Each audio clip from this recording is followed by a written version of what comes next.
Guys, ito ang balitang hindi mo hiningi pero kailangan mong marinig. Sa ating showbiz update, usap-usapan online ang content creator at Pinoy Big Brother housemate na si Isner na kilala sa TikTok dahil sa kanyang nakakatawang school life skits at relatable probinsyana humor. Pero nitong mga nakarang araw, mainit ang diskusyon sa social media. Hindi dahil sa content niya, kundi sa paulit-ulit niyang kwento tungkol sa pagiging mahirap. Isang netizen ang naglabas ng saloobin online. Ako lang ba ang hindi nadadala sa narrative ni Isner na mahirap siya? I mean, oo, galing siya sa mahirap na pamilya. Pero contents pa lang niya sa TikTok at YouTube, dami niyang kita doon. Ano to? Publicity stunt? Paalala, ito ay saloobin ng isang netizen lamang at hindi opisyal na pahayag o pananaw ng sinumang media outlet. Ngayon ang tanong ng karamihan, ano nga ba ang tunay na kwento sa likod ni Isner?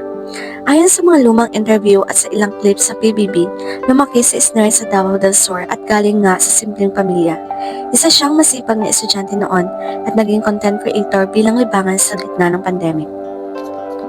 Unti-unti siyang sumikat dahil sa kanyang pagiging totoo, wala at relatable sa kabataan. Pero hindi rin biro ang tagumpay niya ngayon. Sa dami ng views at brand collaborations, malamang ay hindi na siya nabibilang sa parehong antas ng hirap na kanyang dinanas noon.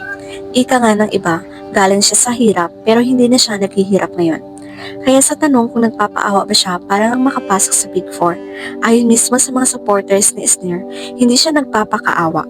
Sa halip, ipinapakita niya kung gaano kalayo ang narating ng isang taong galing sa wala na hindi ikinakahiya ang pinamulan.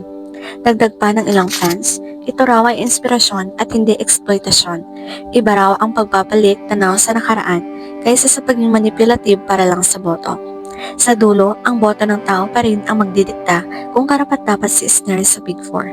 Pero habang nasa loob siya ng bahay ni Kuya, ang labas ay patuloy na nag-o-obserba at nagko-comment.